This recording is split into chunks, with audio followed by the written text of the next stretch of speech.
ഇതൊക്കെ കേട്ടോ, ഞാൻ പാല് തിളപ്പിക്കാനാണ് വെച്ചത് കേട്ടോ. നല്ല വെണ്ണ എങ്ങനെ ഉണ്ടാക്കണമെന്ന് ഞാൻ നിങ്ങൾക്ക് കാണിച്ചു തരാം കേട്ടോ. അപ്പോൾ പാല് നന്നായിട്ട് പൊങ്ങി വരുമ്പോൾ നമ്മൾ താത്തി കൊടുത്തിട്ട് 2 മിനിറ്റ് വീണ്ടും നന്നായിട്ട് തിളപ്പിക്കാം. നല്ലോണം പൊങ്ങി വരട്ടെ. പൊങ്ങി വന്നതിന് ശേഷം നമുക്കതൊന്ന് താഴ്ത്തി വെക്കാം കേട്ടോ. ഇതൊക്കെ കേട്ടോ, പൊങ്ങി വന്ന് അയ്യോ അല്ലമ്മേ, പൊങ്ങി വന്നപ്പോൾ ഞാൻ താഴ്ത്തി കേട്ടോ. പിന്നെ 2-3 മിനിറ്റും കൂടി ഇങ്ങനെ ഇരിക്കട്ടെ. വെണ്ണ എടുക്കണമെങ്കിൽ ഈ പാട നന്നായിട്ട് മഞ്ഞ കളറാവണം. അതിന് കുറേ നേരം നമ്മൾ 5 മിനിറ്റ് ഒന്നും വെച്ചാൽ പോരാ, ഒരു 10-15 മിനിറ്റ് വെച്ചാലേ മഞ്ഞ കളറിൽ പാട വരുള്ളൂ. അപ്പോഴാണ് നല്ല വെണ്ണ കിട്ടുക കേട്ടോ. ഇതിപ്പോൾ ഞാൻ വെണ്ണയല്ല എടുക്കണത്, ഇത് ഞാൻ ഇത്തിരി ഇത് തൈര് ഉണ്ടാക്കാനാണ്. നല്ല കട്ട തൈര് എങ്ങനെ കിട്ടും നോക്കാം നമുക്ക് കേട്ടോ. അതിന് ഞാൻ ആദ്യം തന്നെ പാലെടുക്കുകയാണ് കേട്ടോ.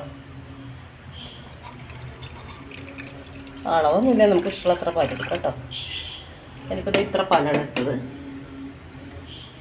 ഈ പാലിൽ നമുക്ക് കുറച്ച് ഒഴിച്ചാൽ മതി, 2 സ്പൂൺ ഉറ മതി.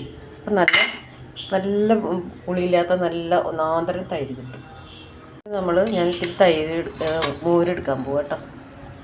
മോര് മതി, മോരൊഴിച്ചാലും മതി, തൈര് വേണമെങ്കിൽ തൈര് തന്നെ ഒഴിക്കാം. ഞാനിപ്പോൾ ഇത്തിരി മോരാണ് എടുക്കുന്നത് കേട്ടോ. ഈ മോര് ഇതിലേക്ക് ഇങ്ങനെ ഒന്ന് ഒഴിച്ച് സ്പ്രെഡ് ചെയ്യുക, ഒന്ന് ഇളക്കി കൊടുക്കാം. എന്നിട്ട് ഒരു ഓവർനൈറ്റ് വെക്കാം. വെച്ച് കഴിഞ്ഞാൽ നമുക്ക് നാളെ നോക്കാം. നാളെ നോക്കുമ്പോൾ ഞാൻ കാണിച്ചു തരാം കേട്ടോ എങ്ങനെ ഉണ്ടാവും തൈരെന്ന്. അപ്പോൾ നിങ്ങൾക്ക് എൻ്റെ വീഡിയോ ഇഷ്ടപ്പെട്ടു എന്ന് വിചാരിക്കണം. അപ്പോൾ ഇനി നമുക്ക് നാളെ നോക്കാം കേട്ടോ. നമുക്ക് തൈര് എങ്ങനെ ഉണ്ടെന്ന് നോക്കാം കേട്ടോ. ഇന്നലെ നമ്മൾ വൈകുന്നേരം ഉറവിച്ച് വെച്ചില്ലേ, അപ്പോൾ തൈര് എങ്ങനെയുണ്ടെന്ന് നോക്കാം കേട്ടോ. ഇത് തുറന്നു, കട്ട തൈര് ഇവിടെ റെഡി ആയിട്ടുണ്ട്.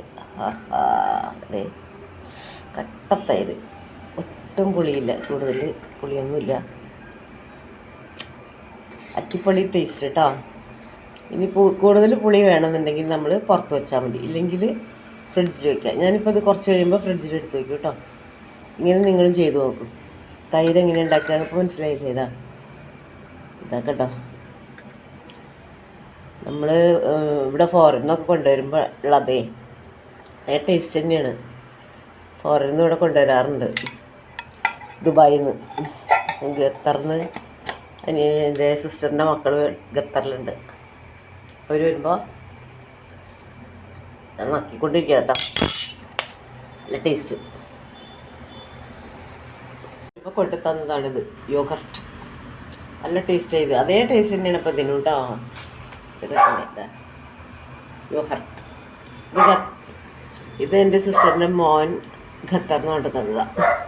അടിപൊളി ടേസ്റ്റ്, അതേ ടേസ്റ്റ് തന്നെയാണ് കേട്ടോ അതിനും. നിങ്ങൾ അതേമാതിരി ട്രൈ ചെയ്ത് നോക്ക്.